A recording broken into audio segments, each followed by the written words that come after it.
Good evening and good day to all of you who are joining us for another wonderful episode. And today, this is Dr. Michael Daniels, and I have with me Minister C.B. Baker. And listen, we have a topic today that I'm hoping, ladies, you can help us with, because, oftentimes there's always been debate about who's smartest. Is it men? Is it women? Do women understand men better than men understand women? And who has the most intellectual prowess? And when I think about that subject, Minister Baker, what I have come to appreciate is something my father told me a long time ago. He said that the average man will never truly understand a woman. He says, so all you can do is just love them and live with them, right?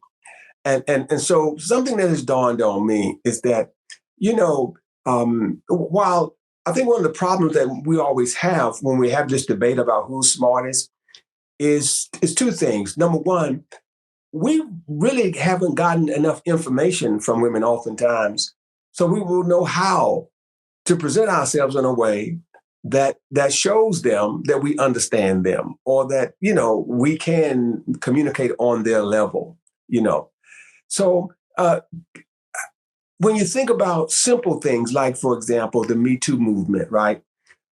How does a man know what to do and how to do it unless he is taught by a woman? Right. And you're absolutely right. And the crazy thing is, most of the time in that situation on how to give a compliment, you're being taught by another man. You're not taught by another female. So do you really know if that's right to say without doing it? And then we've talked about before, Dr. Daniels, like, a lot of times when you're a young man coming up and you're, 14, 15 years old, especially like you said, you was hanging out in the pool hall, you already know the guys at the pool hall are already giving you the best advice on how to handle women from jump. Number one, they're at the pool hall. So they ain't at home. So it's like, okay, it's difficult because, like we talked about before off air, I don't know when to give what kind of compliment is a good compliment to give.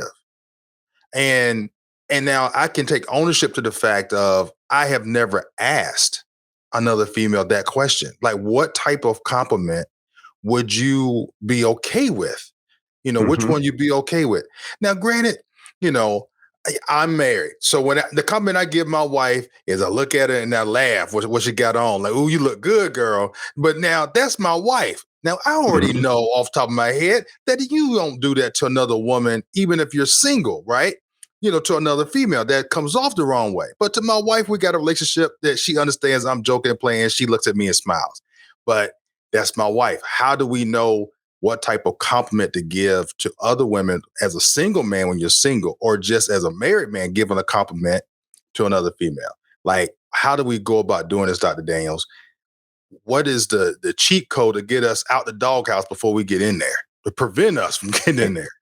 Well, and that's the thing, right? I'm saying, because women often say that, men are stupid when it comes to that kind of thing. And I don't disagree with them.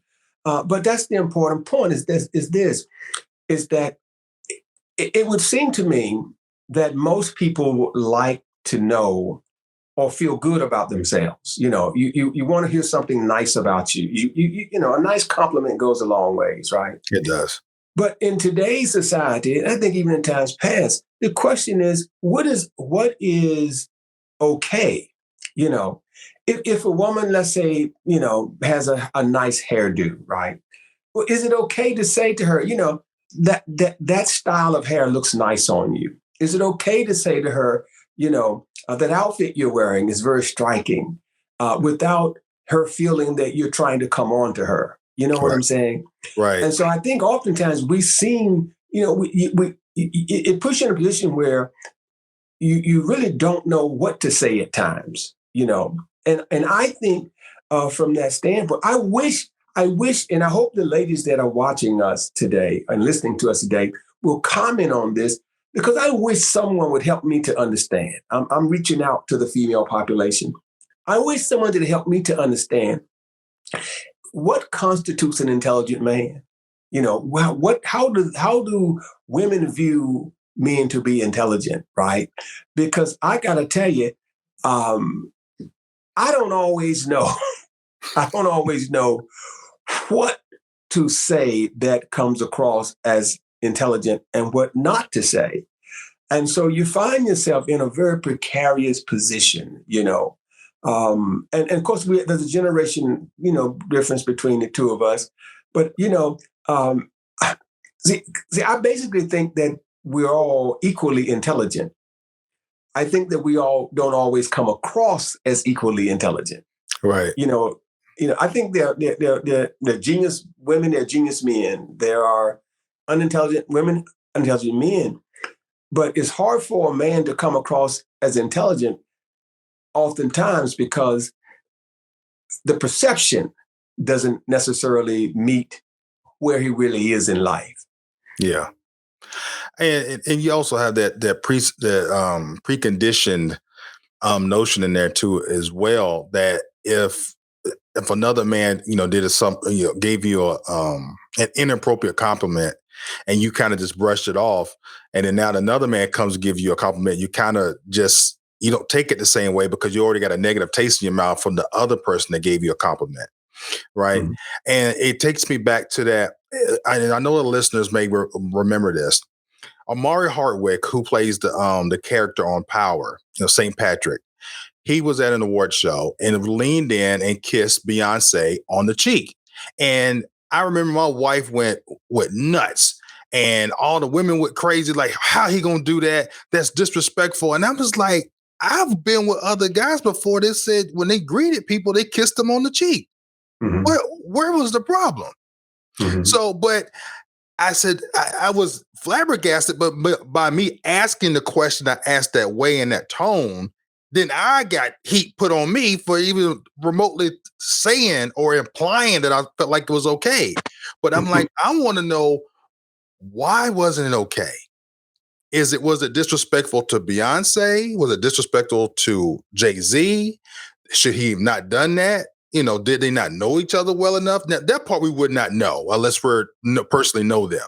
But I know I have been in church and gotten a kiss on the cheek from women in church. That's happened to me. I didn't feel any type of way about it, but how are we supposed to know? It's like a wet noodle. It's like it keeps going back and forth. But it's just funny how we need to get past, I'm saying as men, sometimes as men, we just need to just flat out just ask the question to women that I don't know if we're afraid to ask it, or we just want to walk around looking dumb and want to play, just play dumb the whole time, so to speak, as women will say we like to do all the time, and just play stupid. But I'm like, I don't want to play stupid. I don't want to be. I really, truly want to know, like, what is appropriate, what's not appropriate in 2022. Because, Dr. Downs, as you know, back in your day, you could kiss a woman on the cheek and wasn't a big deal. But now apparently it's a huge deal. At this moment, you can't greet a woman, and give her a friendly kiss on the cheek. Well, I won't say you could kiss on the cheek, but here's what I would say. There was a time that you could flirt with a woman and it would not be considered sexual harassment, right? Mm-hmm. But now it seems like if you flirt with a woman, it is. But I'm not even speaking just about flirtatious behavior. I mean, right. But what you're saying is valid. I want some of our female listeners, some of our female viewers to help me to become wise, to help me to understand, so I can pass it on to other young men. What truly is acceptable as far as giving a woman a compliment? What is acceptable? Is it only acceptable to comment her on her intelligence? Is it only acceptable to comment her on her achievements? Or is it also acceptable to compliment her on her attractiveness? And that's what I would like for our female audience to help us to help each other. Yes. Help the men to help other men to say what it is, because we don't know, and I'm okay admitting that just because you are a man, it doesn't mean that you are super smart. I don't. That's probably wrong. Just because you're a man don't mean you know this stuff, right? Mm-hmm. And it has nothing to do with intelligence. it has something to do with ignorance, right? And when I say ignorance, I don't mean it in a negative sense. I mean in what the word really means. Ignorance means to not know. Yeah. And I really don't know. And I think that a lot of men don't know. And so I want and if we have someone out there, that watches us on the regular and is saying, you know what, I want to participate in the conversation. I would invite them to come on and tell us, right? This is why we think men are stupid. I really truly want to know why women think men are stupid. Yeah. What have we done? What have we not done? And why is it that there is always this competition? It seems like this back in the 70s and 80s, it was the war of the sexes. Where there was always this competition to prove which sex was the brightest, which sex could outdo the other in physical things, and that's still kind of going on. This kind of competition, Right. and I just need to be educated by our female audience as to why that's important, because I don't feel like I need to compete with a female in intelligence or in physical prowess, and I just want them to help me to understand that kind of thing. I would like our female audience to help me to understand their feelings about sexism in general, because when I think about women, I never look at them as being this, underclass person. I always look at Black men as being the ones that get the hardest knock. But then I hear what Black women say, "Oh, y'all just don't understand." I want them to help me to be educated in that area. Yeah. Me too. And that's because all of these women empowerment movements and conferences, they're happening for a reason. Mm-hmm. And I often say, okay, I literally asked this question. I said, why can I go to a women's empowerment conference if the CEO, who at the time was a female of Pepsi, is going to speak? And if I've read all her books and everything, and I know she's going to speak there, why would you all frown upon me if I show up to the women's conference that she's speaking at? This is what was told to me. It told me it's because that conference is for women and women only. Men have countless other conferences to go to. I said, I'm not disagreeing with that. But if Mm-hmm. this one particular person is speaking at this conference, why would y'all look at me with a side eye for being there? And it says because it's for women only. And then I immediately said, well, don't you all get mad when we have men only stuff? So it was like going back and forth. So I never really got a full, like, clear answer to that question. Mm-hmm. Because I know when I go to conferences, back in the day before COVID, I would go to leadership conferences that was male driven. You would see females sprinkled throughout the crowd, cheering on, the motivational speakers that would come on stage. And none of the men thought any different about it. It was, we knew it was a male generated thing, but when the female was there, it wasn't a big deal.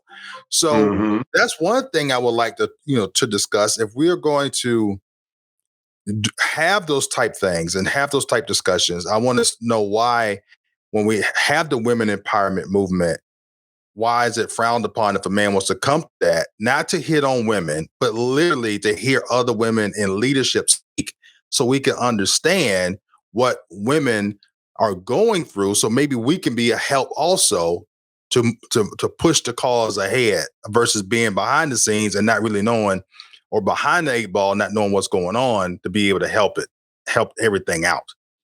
That's why I look at it. Well, yeah, and I agree with you wholeheartedly on that.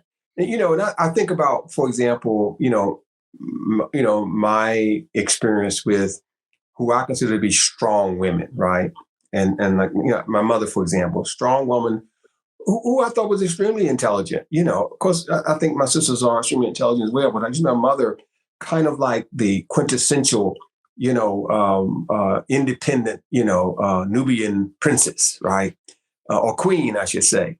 Right. Now, to me, she was a very intelligent woman. She was college educated, at a time when a lot of people weren't going to college, and she was independent. She was self-motivated, all those things, that you kind of look at when you think of people who you say are intelligent. I think she's extremely intelligent. And I know she's not alone. In our culture, Black women have always risen to the top. They've always had to show themselves to be twice as good as anybody else. That's just a fact, right? But so have Black men. It's been a thing for both sexes.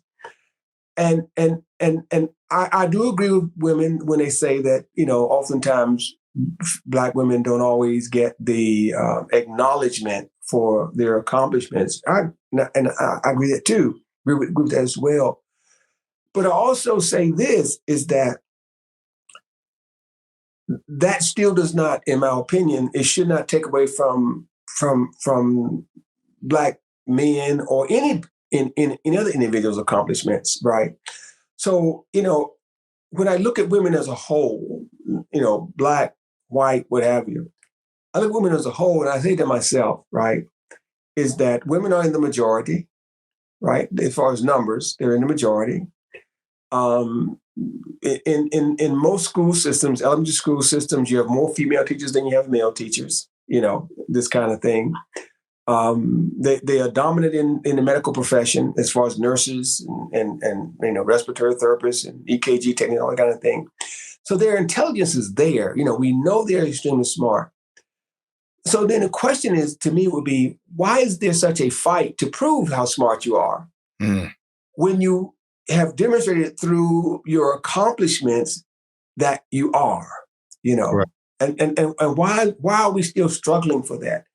What is it that we have not seen or that we have not viewed through the lens? Help me. I guess I would like our females to help me see it through their lens, because I'm missing something and I don't want to miss it.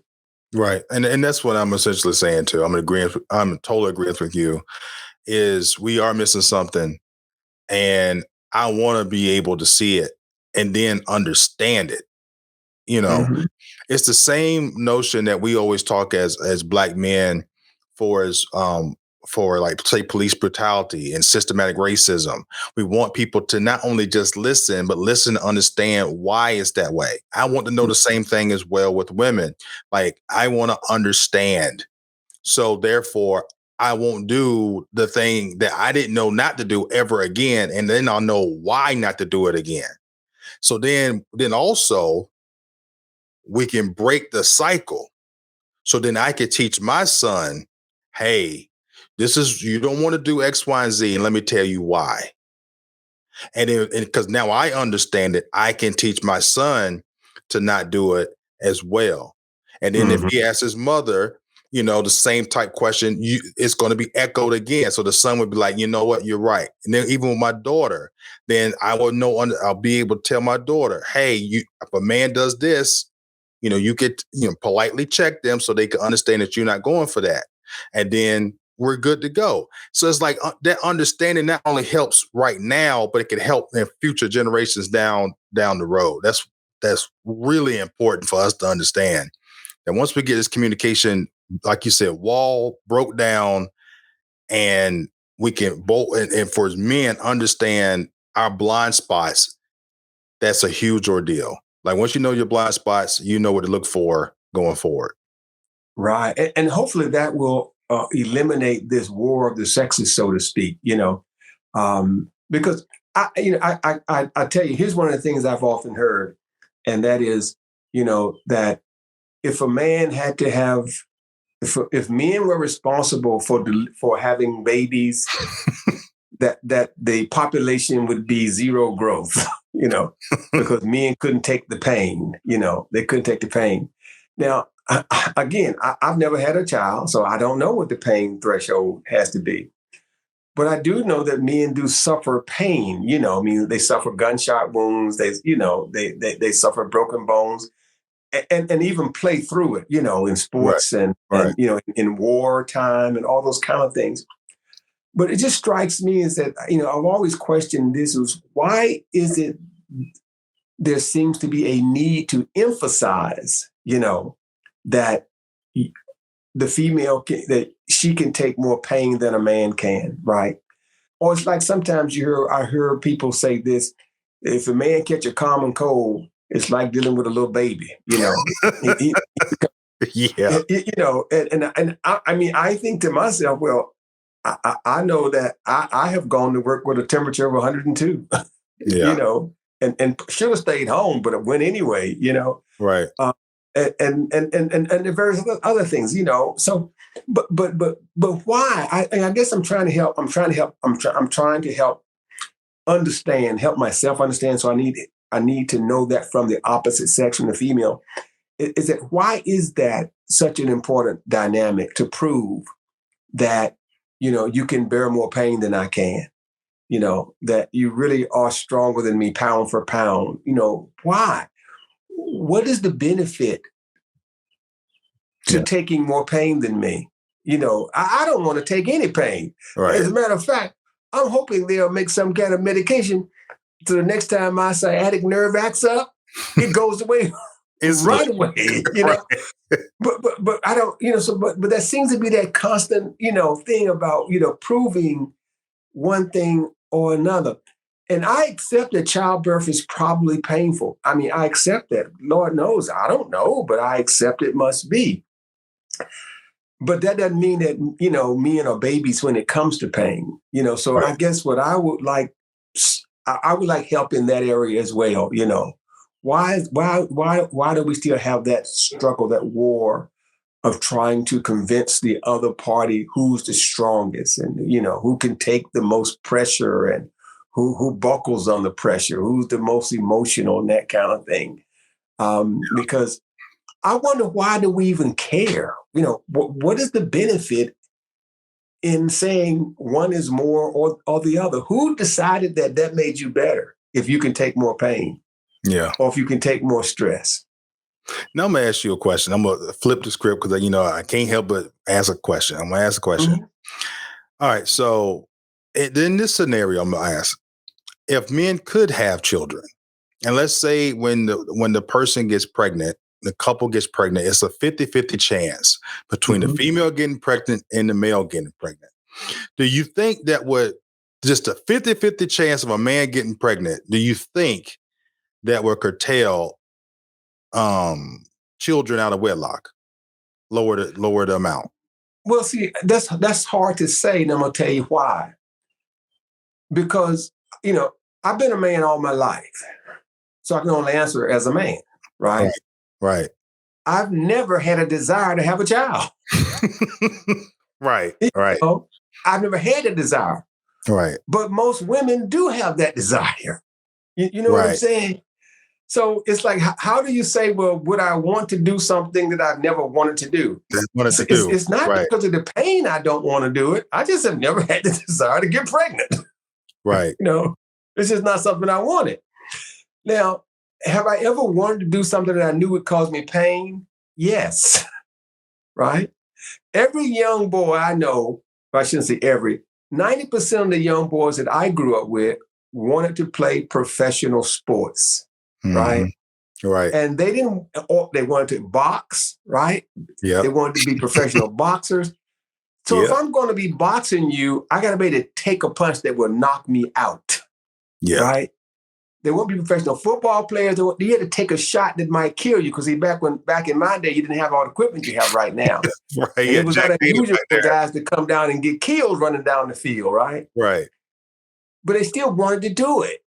So they still wanted to do things that they knew would end up in pain, And as a matter of fact, when I played football in high school, it was a badge of honor to get a broken bone. Yeah. And guys still played with a cast on.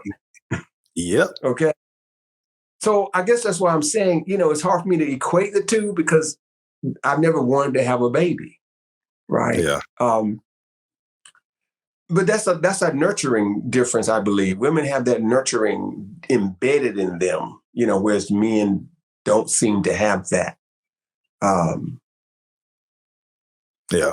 So I don't know. What do you think about the war of the sexes? I mean, do you think it matters who can take the most pain, or who's the strongest? No, it does not. And for the record, I don't want to have a baby.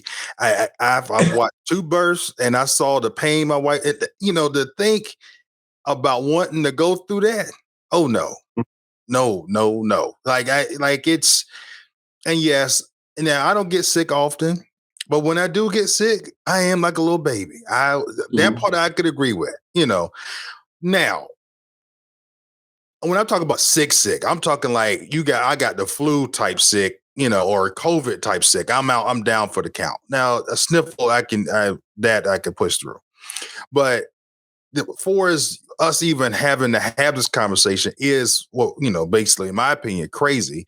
But that is also probably the blind spot that, at least I can speak for myself, that I have, is that what is pushing this war of the sexes? Is it just something that's easy to talk about? It creates good conversation. So that's the reason why it keeps getting brought up.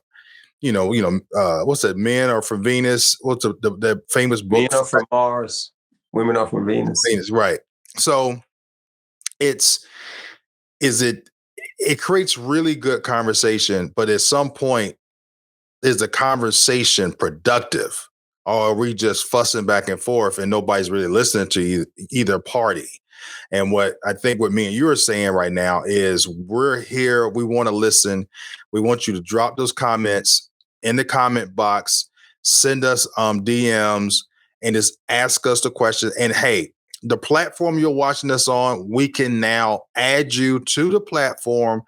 I can give you the link. It's all remote. You can shoot it right from your house. You'll be right there, and you can ask us a gazillion questions. We'll sit up here. I got unlimited time on this thing. And then we split an episode up in 4 episodes if we have to. But we really would like to know the answer, so we can make sure that other men out there can understand what they're doing wrong, how to correct it, and how to tell their children how to prevent it from happening. And we can stop it right now. Stop it at this generation. We can have it 2 generations be gone. And then we could be back how we used to be back in motherland, chilling. Everybody happy. Yeah. Just running away from the lions and the tigers. But yeah, no, I agree. I agree with you. It's there is a battle, and I don't know if the battle is because people feel unappreciated. So if that's why they want to keep pushing, you just don't know how hard it is to be a woman, or if it's a badge of honor. I don't know. I think it's hard being anything, man, male or female. But I guess what I want to try to understand is why we feel that we have to push that badge of honor. Is it because you think we don't appreciate you?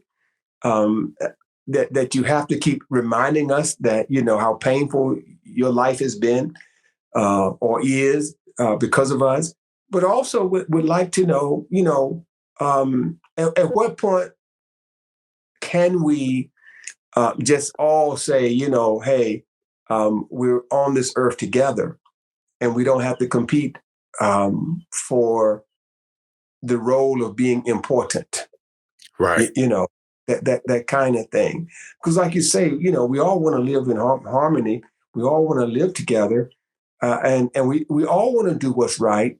But it's just hard to know what's right unless people can give you that honest communication. Yes, I totally agree. Well, it looks like. Go ahead. Well, you can close. I was going to say, look, we're 20 about to close out, but you can certainly do the honors. I'm so used to doing it. All right, looks like we're about to we're right up on time here in our 30-minute time limit. And like I said before, people, drop your comments below, share this with people. I want to get this message out. We really want to hone in on men and their blind spots when it comes to women. We want to nail it. We want to get it out there. We want to have an open and honest discussion like adults and be able to understand what's really going on, like how Bernie Mac would say. Mm-hmm. So, Dr. Daniels, do you have anything else before we close out? I just echo what you just said. And I'm looking forward to somebody out there connecting with us and says, I'll raise my hand. I'll be on the next podcast so we can get this thing done. All right. This is your host, CB Baker. Tune in next week, Tuesday at 7 p.m. Peace.